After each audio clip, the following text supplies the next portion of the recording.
باشمهندس، في مم. حد من المتابعين بيقولك ايه رأيك في مالتيميتر فلوك 17 بي بلس؟ اي مالتيميتر من شركة فلوك ممتاز جدا. التوكيلات والشركات العالمية بتستخدم مالتيميتر من شركة فلوك لان هو دقيق جدا والحساسية بتاعته عالية جدا.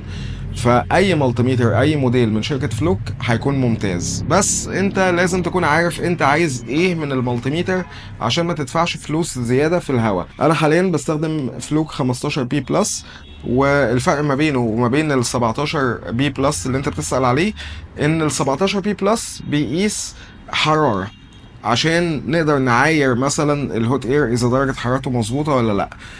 مش مهم قوي، في طرق تانية نقدر نستخدمها عشان نعرف بيها اذا الهوت اير مظبوط ولا لا. 17 بي بلس بيفرق برضو عن ال 15 بي بلس ان هو بيقيس تردد، لكن بيقيس تردد لحد 100 كيلو هرتز تقريبا، واحنا عندنا الترددات اعلى من كده، فما نقدرش نستخدم المالتيميتر في قياس الترددات بتاعة الموبايل. وكمان المالتيميتر ما بيكونش دقيق في قياس التردد. انا بنصحك بال 15 بي بلس ده. لو حتى جبت اقل مالتيميتر فلوك اللي هو فلوك 101 ده هيكون يعني مناسب، بس انا فضلت ال 15 بي بلس عشان في شاشة كبيرة. انت كل اللي محتاجه من المالتيميتر في مهنة صيانة الموبايل ان هو يكون بيقيس فولت دي سي، بيقيس دايود مود، بيقيس مقاومة.